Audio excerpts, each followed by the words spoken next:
Good morning dear students, class 11th। सब अच्छा है ना बेटा? सब ठीक ठाक है? तो चलो स्टार्ट करते हैं। टॉपिक आपका है accounting terminology. You are studying chapter second basic accounting terms and that chapter will aware to you that what accounting terminology will are using in the accounting procedure. तो कौन कौन से आइटम्स, कौन कौन से कंटेंट, कौन कौन से पॉइंट आपको जो यूज़ किए जाते हैं अकाउंटिंग प्रोसीजर के टाइम या अकाउंटिंग करते समय, तो वो आप जो अच्छे सीखेंगे। ऐसा नहीं कि जो कोई आइटम मिल गया आपको या कोई वर्ड लिखा मिल गया तो वर्ड ही आप ना समझ पाए तो करेंगे क्या। That's why we are going to discuss the accounting terminology, and in the last video, in the last topic, I already discussed some accounting terminology that maybe business transactions, difference between event and account, assets and liabilities। तो मैं फिर से assets और liability से start करूँगा क्योंकि हो सकता है आपको थोड़ा सा confusion रहा हो कि assets और liability को और किसी तरीके से हम इसको समझ सकते हैं। तो मैंने liabilities को भी इधर रखा है और assets को इधर रखा है, और जिन्होंने वीडियो पिछली देखी होगी उनके दिमाग में होगा कि ये इस तरीके से जो है कैटेगराइज किया जाता है। कुछ करंट लाइबिलिटी जैसा आइटम होता है, कुछ नॉन करंट जैसा होता है, नॉन करंट लाइबिलिटी जैसा होता है। वैसे ही कुछ आपके करंट असेट जैसे होते हैं, कुछ आपके नॉन करंट असेट जैसे होते हैं। ठीक है, तो चलिए स्टार्ट करते हैं फटाफट। What is liabilities? तो आज मैं एग्जांपल भी लेकर के आपको समझाऊंगा, और अगर पिछला वीडियो देखा होगा तो वैसे भी आप डिफाइन कर सकते हैं। तो लाइबिलिटीज होती क्या है? Students, if anyone asks to you what is liability, then you will tell the liabilities refers to those amount which we are taken from outsider। बाहरी व्यक्तियों से लिया गया हर एक पैसा it's liability of the firm, of the company, of the business। तो what will you tell? You will tell कि liabilities refers to that amount, liability refers to those amount which are taken by the outsider। ठीक। Second word में क्या कह सकते हैं कि liabilities refers to those amount which we have to paid in future. ऐसा amount जिसे हमें फ्यूचर में पे करना पड़े, जिसके लिए हमें फोर्स किया जाता है, that is our liabilities. So I think you are able to understand. देखो लाइबिलिटी की मतलब मैं इसे हिंदी में अगर लिख दूं तो ये कह सकते हैं कि आप जिम्मेदारी। जिम्मेदारी फॉर व्हाट? जिम्मेदारी का मतलब है कि किसी को कुछ देने की, कुछ पेमेंट करने की जिम्मेदारी कह सकते हैं आप इसको, लाइबिलिटीज कह सकते हैं। दायित्व इसकी हिंदी और होती है। तो if any items, any amount which are running in your mind that you have to pay, that you have to pay, you have to pay, that is the liability। So liabilities means the amount which are taken from the outsider, where the word is used outsider। Outsider इसलिए use किया जा रहा है क्योंकि outsider का मतलब है कि अगर आप बाहरी लोगों से पैसा लेंगे तो आपको वो देना पड़ेगा। आउटसाइडर में हम बिजनेस के मालिक को भी कंसीडर कर रहे हैं, क्योंकि बिजनेस कहता है कि आप मेरे मालिक को बस इतना ही समझो, इससे ज़्यादा आप दिमाग ना लगाओ। तो ओनर हो या बाहरी लोग हो, बाहरी लोगों से लिया गया हर एक पैसा लाइबिलिटी होती है। इसलिए अगर कोई आपसे पूछे कैपिटल असेट्स है या liability, then you will tell capital is our liability. अच्छा, ये बोल कौन रहा है? It is telling by the business, not by the businessman. Business ने कहा कि capital is also our liability because that capital which are given inside the liability, it is taken by the proprietor। मालिक के द्वारा लिया गया पैसा, if owner ask then I have to return। अगर मालिक पैसा मांगेगा तो मुझे देना पड़ेगा। तो एक सिंपली आपको समझना पड़ेगा कि capital is also our liability। in the liability we will study those amount which are taken by the outsider and which we have to paid in future, and that liability is categorized into two part। ये बेटा यहाँ का item यहाँ लिखा है, liability categorize into two part, current liabilities and non current liabilities. अब current liabilities and non current liability में क्या फर्क हो सकता है? बेटा देखो, current liability are those liability which we have to paid within one accounting year. अगर किसी भी पेमेंट को करने के लिए 1 साल का टाइम है, अब 1 साल फिर से थोड़ी बताऊंगा, 1 अप्रैल से स्टार्ट होकर 31 मार्च, मीन्स जिस दिन वो लाइबिलिटी जनरेट हुई उस दिन से लेकर के 1 साल। If the payment will made within a one accounting year, या will have to be paid within one accounting year, that is treated as a current liability। So in the current liability क्या क्या चीजें होती है इसमें देखो बेटा, creditor होता है। क्रेडिटर कौन होता है? जिससे आप उधार में सामान परचेज करके लाते हैं। इसके अंदर आपको बिल्स पेबल मिलेगा, इसको भी अभी ज़्यादा ना जानिए, आगे बताया जाएगा बिल्स पेबल क्या होता है, ये भी जो है टर्मोलॉजी में आता है। क्रेडिटर होता है, टेंशन की बात नहीं, मैं ही बताऊंगा, मुझसे ही सीखेंगे आप। क्रेडिटर है, बिल्स पेबल है, इसके बाद कोई अदर जैसे आउटस्टैंडिंग एक्सपेंसेस हैं। अभी तक आपने सुना था कि आउटस्टैंडिंग का मतलब तो बहुत अच्छा होता है, यहाँ आउटस्टैंडिंग का मतलब होता है बाकी। क्या होता है? बाकी। अगर कोई एक्सपेंसेस बाकी है, जैसे सपोज करिए कि सैलरी 2000 देनी थी, अभी आपने 1500 ही पे किया है, तो that salary which are not paid, which are unpaid, that will be treated as a outstanding salary, बाकी की salary. That's why the salary which you have to pay in future, अब ऐसा तो है नहीं आप मना कर देंगे, भगा देंगे एम्प्लॉय को, that will be treated as a liabilities. तो और उसको 1 साल के अंदर पे भी करना रहेगा, ऐसा थोड़ी कि अब भैया अगले साल लेना। So creditor bills payable outstanding salary and any other loan, अगर कोई लोन है, लेकिन लोन कौन सा होना चाहिए, शॉर्ट टर्म का। कौन सा बेटा, शॉर्ट टर्म। शॉर्ट टर्म का मतलब होता है अल्प समय के लिए या कम समय के लिए लिया गया loan.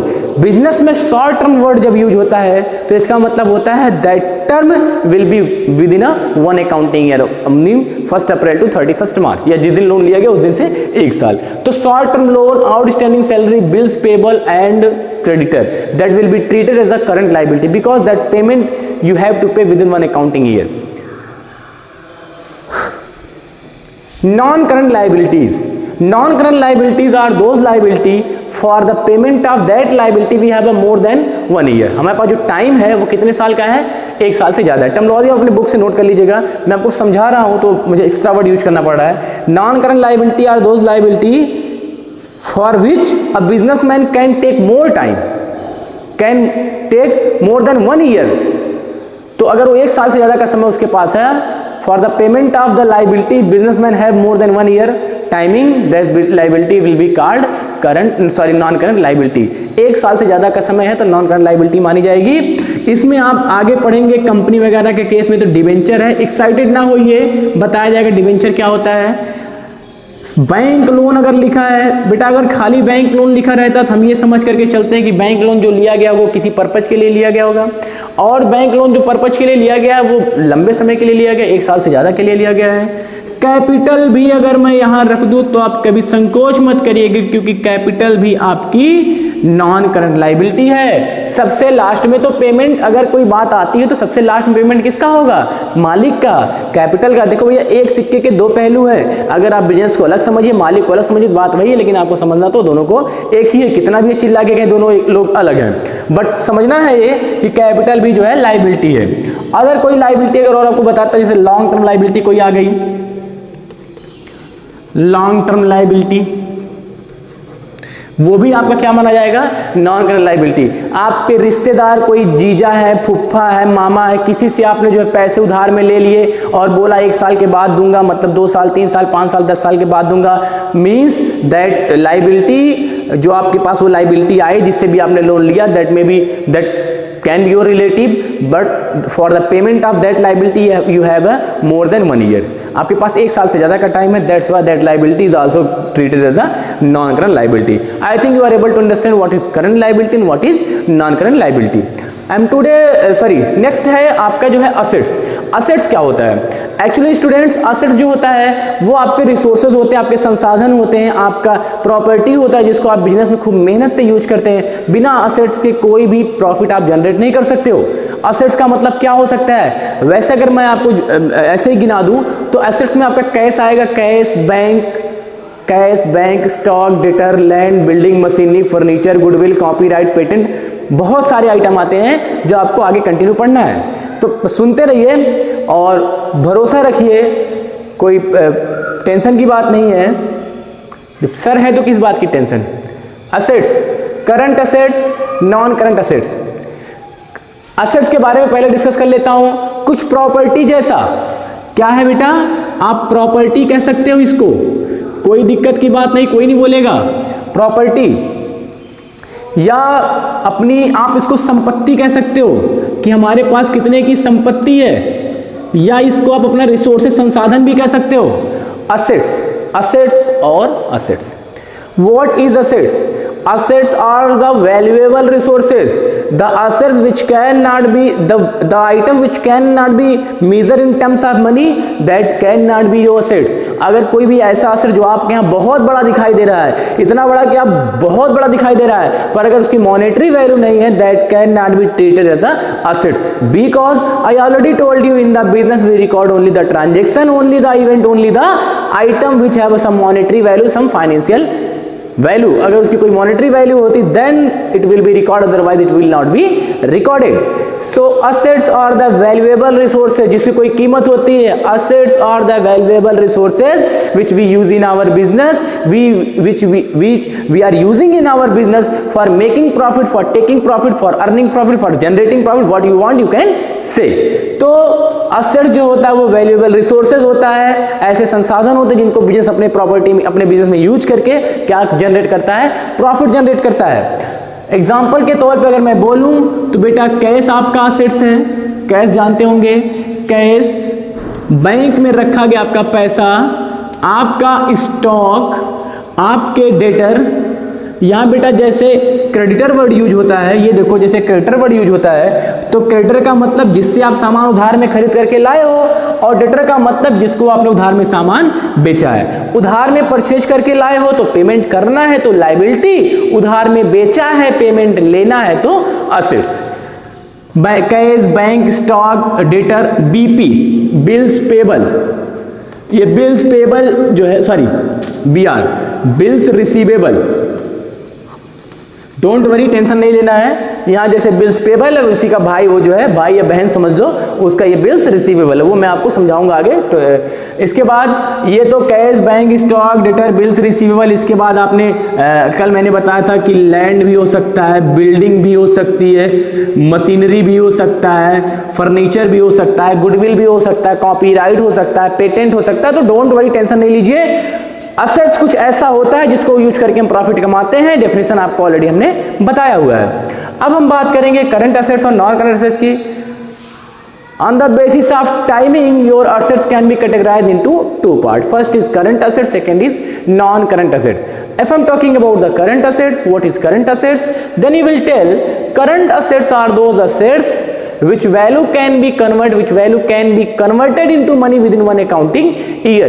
If the value can be converted, if the value of assets can be converted into money within one accounting year, that assets will be treated as a current assets. ऐसे कौन से assets जिनकी value को आप एक साल के अंदर बहुत जल्दी से जो है किस में कन्वर्ट कर सकते हैं, कैश में कन्वर्ट कर सकते हैं। तो देखिए बेटा, कैश हो, बैंक का पैसा हो, आपका बिना बिका हुआ स्टॉक हो जिसको आपने उधार में बेचा हो, या बिल्स रिसीवेबल हो, ये सारे ऐसे असेट्स होते हैं जिनको आप किसी भी सूरत में एक साल के अंदर, एक साल के 8 ही 9 महीने में जो है that can be converted into money. Then फिर से बोलूंगा, करंट असेट्स, ये तो सिंपल वे में डिफिनेशन लिखेंगे, बुक में तो बहुत कुछ लिखा है, सिंपल वे में डिफिनेशन लिखेंगे, एग्जाम में फटाफट लिख देंगे। Current assets are those assets which value can be converted into money within one accounting year. Non current assets, तो करंट असेट्स में किसको किसको रख दूं मैं, आप रख सकते हैं बेटा कैश रख दीजिए, बैंक रख दीजिए, स्टॉक रख दीजिए, डेटर रख दीजिए, बिल्स रिसीवेबल रख दीजिए, और भी कुछ आएगा तो मैं रख दूंगा। एक आइटम और आता है, सुनते रहिए, क्योंकि सुने रहेंगे एक एक बताऊंगा तो टेंशन में आ जाएंगे ना। प्रीपेड एक्सपेंसेस, जैसे यहाँ आउटस्टैंडिंग एक्सपेंसेस है, आपने देखा था ये, वैसे यहाँ पे क्या मैंने रखा है, प्रीपेड एक्सपेंसेस। अब ये प्रीपेड एक्सपेंसेस क्या होते हैं? अच्छा ये बताओ बेटा, अगर आपने किसी को पेमेंट कम दिया, उसका बन रहा था 2000 रुपये रेंट का और आपने 1500 दिया, तो 500 रुपये आउटस्टैंडिंग है जो कि आपको देना है। अगर वहीं उसने मांगा 2000 रुपये, लेकिन उसकी बेटी की शादी थी या कोई और बात थी, तो उसने कहा कि भैया मुझे 1 महीने का रेंट जो एडवांस दे दो, तो आपने अगर एडवांस दे दिया मतलब क्या कर दिया, प्रीपेड कर दिया, पहले ही पेड कर दिया। तो अगर आपने पहले ही पेड कर दिया तो वो आपका असेट्स है। आप ये समझ सकते हैं कि your cash in form of prepaid rent is available for those, जो भी जिसको भी आपने दिया है। ठीक है, देखा जाएगा, ठीक है। Cash, bank, stock, debtor, bills receivable and prepaid expenses. चलिए बेटा, नॉन करंट असेट्स की बात करते हैं। नॉन करंट असेट्स का दूसरा नाम है फिक्स्ड असेट्स। कौन सा असेट्स? Fixed assets. नाम से ही पता चल रहा, फिक्स मतलब ज्यादा इधर उधर जाने की जरूरत नहीं है। That assets will be continue in the business for year two year. How will you define the fixed assets? How will you define the non-current assets? You will tell non-current assets are those assets which are using in the business for more than 1 year. एक साल से ज्यादा जो भी assets use किए जाते हैं, जो क्या कहलाते हैं? Fixed assets. पहला डिफिनेशन फिर से बोल रहा हूं, the assets which value fixed assets the assets which value are using in the business for more than 1 year, या fixed assets are refers to those amount, those things, those assets which value can be using in the business for more than 1 year. Second point, second तरीके definition क्या बताएंगे? Fixed assets refers to those assets which total benefit we cannot recover within one accounting year. ऐसे assets जिसका पूरा पूरा benefit आप एक साल के अंदर नहीं ले सकते हो. बिस्किट की कंपनी है, एक पैकेट बिस्किट आपने मंगाया, बेच दिया, मंगाया बेच दिया, मंगाया बेच दिया, तो मतलब बिस्किट से जो आइटम जो प्रोडक्शन बिस्किट का हो रहा है, उस बिस्किट को बनाने में जो गेहूं वगैरह लग रहा है, वो तो आटा वगैरह लग रहा है, वो तो सीधे आपने उसका बेनिफिट एक साल के अंदर कवर कर लिया. लेकिन उसी गेहूं को बनाने के उसी जो है बिस्किट को बनाने की जो मशीनरी लगी हुई है, तो मशीनरी तो शायद 10 करोड़ रुपए की होगी. तो क्या आप 10 करोड़ रुपए की रिकवरी एक साल के अंदर कर सकते हो? नहीं कर सकते हो, चाहकर भी नहीं कर सकते, कितना भी प्रॉफिट आपको हो जाए, क्योंकि अभी तो दिमाग में चल रही है अभी तो और चलेगा, अभी 5 साल तो बोलना नहीं, अभी तो नया लेकर के आया हूँ, चाइना से मंगवाया हूँ, तो जहाँ से भी मंगवाए हो. तो non current assets are those assets या fixed assets are those assets which value can not be converted into money within one accounting year. पहला डिफिनेशन, नॉन करंट से fixed assets are those assets which total benefit we can not recover within one accounting year. ठीक है, दो तरीके में इसको categorise किया गया है, कल मैंने बताया था. एक आपका होता है टेंजिबल असेट्स,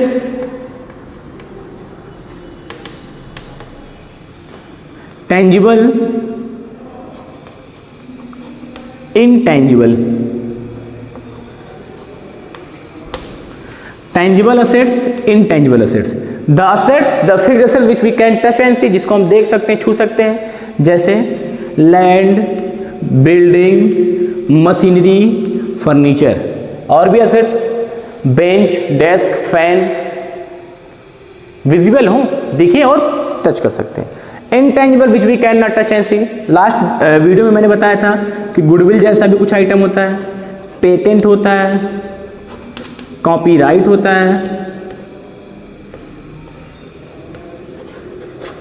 सोचने की जरूरत नहीं है, सब आगे मिलेगा. गुडविल कल बताया था, रेपुटेशन ऑफ द बिजनेस.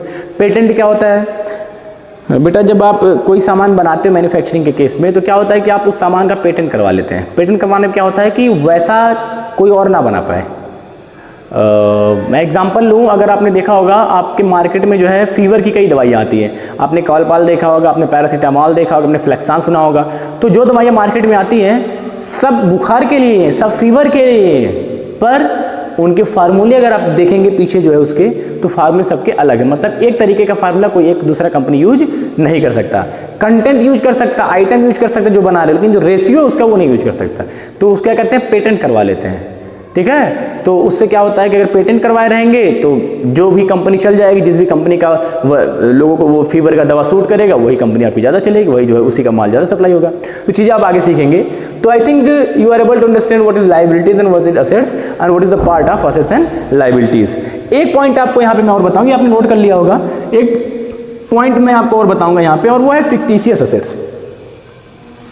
सी कह सकता हूं इसको मैं, असेट्स तीसरे तरीके का, फिक्टिशियस असेट्स.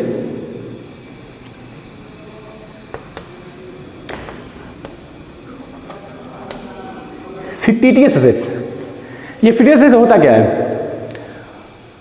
देखो, असेट्स दो तरीके का मैंने आपको बताया. एक तो जिसको आप एक साल के अंदर कन्वर्ट कर सकते हैं, एक जिसका बेनिफिट आप एक साल के अंदर नहीं ले सकते हैं. ठीक है, अभी अगर आपके पास बुक होगा तो आप देख सकते हैं जो फिक्टिशियस असेट्स है उसको आप नॉमिनल असेट्स भी कहते हैं. इसका दूसरा भी नाम है नॉमिनल असेट्स.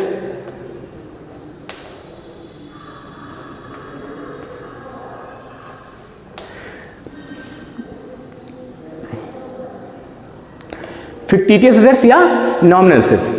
अभी होता क्या है, देखो, it is a part of assets. I know कि it is a part of assets, but it can not be converted into money. देखो, असेट्स क्या होता है? ऐसे सारे आइटम को असेट्स कंसीडर किया जाता है जो बिजनेस को हेल्प करते हैं प्रॉफिट कमाने में. Fictitious assets are those assets which total benefit we can not recover within one accounting year. एक साल के अंदर पूरा बेनिफिट ले नहीं सकते. And which value can not be converted into money, जिसकी वैल्यू कभी जो है मतलब उसको आप मनी में कन्वर्ट नहीं कर सकते, मतलब उसको बेच ही नहीं सकते। एग्जाम्पल के तौर पर अगर मैं ले लूं तो ऐसा कौन सा असेट्स होगा सर जिसको हम बेच नहीं सकते? Advertisement expense. सर लिखा तो खर्चा है, असेट्स कैसे हो गया? एक मजे की बात बताऊं, पेपर आपने पढ़ा है, पेपर जो आपके घर पे पेपर आता है, तो वो पेपर कितने रुपए का मिलता है बेटा? 4 रुपए का। कितने का मिलता है? 4 रुपए का। और जो पेपर आपका 4 रुपए का मिलता है वो 5 रुपए या 4 रुपए में वो आपके घर पे लाके देता है, होम डिलीवरी है उसकी। और आपने उसको देखा तो 16 to 22 पेज जैसे जो इवेंट चल रहे हो, तो इतने पेपर जिसमें कंटेंट रहते हैं, पेजेस रहते हैं, और उस पेजेस में कलर से पूरे तरीके से वो प्रिंटेड रहता है, पूरे अच्छे से जो है, और मीडिया इतना मेहनत करके आपके पास पेपर लेकर के आता है। अब आप कॉमर्स के हो चुके हैं, दिमाग में कॉमर्स चल रहा है, तो आप हमें बताइए कि एक पेपर जिसकी कीमत, आप कहेंगे सर ज्यादा बिकता है। अरे भैया कितना भी ज्यादा बिके कोई सामान, लेकिन तुमको क्या लगता है कोई सामान 10 रुपए का बन रहा है, वो कितना भी ज्यादा बिके, कोई 9 रुपए में उसको बेचना चाहेगा? 10 का 10 में तो बेचेगा, लेकिन 9 में कभी नहीं बेचेगा। सेम प्रोसेस है कि अगर जो पेपर आपने मार्केट में से खरीदा या कहीं से परचेज किया, आपके घर पे आया, उसकी कीमत 4 से 5 रुपए है। इतने पेज, आप मार्केट में जाते हैं कॉपी लेने के लिए, जो कि बहुत पतली कॉपी 10 रुपए की मिलती है, जो उस पेज से कहीं जो है कम है, इंक लगा हुआ है उस पर, कैमरामैन कैमरा लेकर के इधर उधर घूमता रहता है, काफी जो है मेहनत के बाद तो उसमें पेस्ट किया जाता है, क्या न्यूज पेस्ट किया जाता है, न्यूज को लिखा जाता है उसमें। कभी आपने सोचा कि कैसे ये 4 रुपए में पॉसिबल है? कमेंट में कमेंट करके बताइएगा, अगली वीडियो में मैं बताऊंगा। अगर कमेंट नहीं आया तो नहीं बताऊंगा, अगली वीडियो में बताऊंगा कि वो पेपर 4 रुपए में कैसे आया। चलिए, फिक्टिशियस असेट्स और नॉमिनल असेट्स, इसमें होता है एडवर्टीजमेंट एक्सपेंस। क्या होता है? Advertisement expense. एडवर्टीजमेंट एक्सपेंस मतलब मैंने भी डेफिनेशन आपको क्या, आपकी बुक में क्या लिखा वो देख लीजिए पहले। देखो लिखा है कि these are the assets which can not be realise in cash और no further benefit can be derived from the assets. तो ये ऐसे असेट्स होते हैं, ये ऐसे असेट्स होते हैं जिसका पूरा बेनिफिट आप ना तो 1 साल के अंदर ले सकते, पहली पॉइंट। दूसरा, it can not be realise in cash, इसको कभी बेचा नहीं जा सकता। एडवर्टीजमेंट आप करवाते हैं तो उसको आप कभी जो है वापस नहीं ले सकते, जो हो गया हो गया। आपने देखा होगा दीवार पे लिखा रहता है घड़ी साबुन का प्रचार, ये वो दुनिया भर का आप देख सकते हैं, उजाला है, रिन है, कॉमर्स के है ना, तो दिखता होगा अब। तो इस तरीके से दुनिया भर की चीजें लिखी रहती हैं, बट अगर आपने इतना खर्चा कर दिया एडवर्टीजमेंट के लिए तो वो बेनिफिट मिलेगा आपको। लेकिन ये आप अगर चाहे रिकवर करना है इसको, इसका जो है पैसे में बेचना है इसको, that can not be realise into cash. तो इतना आप नोट कर लीजिए, फिर बात करते हैं आगे।